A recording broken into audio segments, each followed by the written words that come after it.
By saying taking on one variety of language, it assumes and presumes that a language may exist in several other dialects, and therefore there could be an optimum dialect, the best dialect so far, that people have to arrive at in terms of making a policy, and that is choosing that variety. And then you look at its orthography. You develop its orthography in all aspects of language. That is very, very important. And so, therefore, you accept one variety of language to be used in school. And then you give it the rules and the regulations, the controls, the don'ts. Now, when you establish or you create the rules of the language, you end up coming up with books. For example, you come up with the dictionaries that can be used to regulate the use of the language. And you also come up with the textbooks in that particular language, which students have to follow, teachers have to follow, so that the language is properly handled. That is also a very, very important aspect. Then finally, you have the last approach, and this is the modernization approach. As the term implies, modernization, it is implying that you are trying to bring this language to a certain standard to meet the current requirements in the use of the language. According to Ferguson, 1959, modernization is about developing and equaling the language to the extent that it meets the modern scientific and technological issues or demands. The centerpiece here is that the language must be brought to the current status of the demands at international level.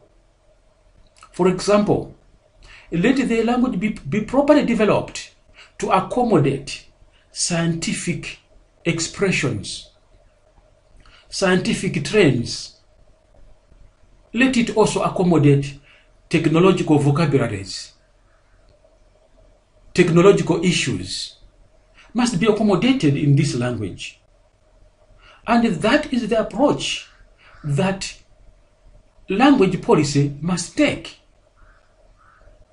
to take into account the observance of modernization so that it meets the current trends of scientific demands and technological demands.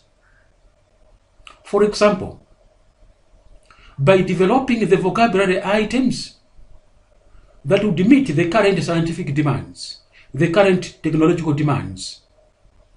By doing that, you achieve the quality of the language that is needed to function in this era of science and technology. In conclusion, there are different approaches that people can use in order to meet the requirements of language planning and policies in education.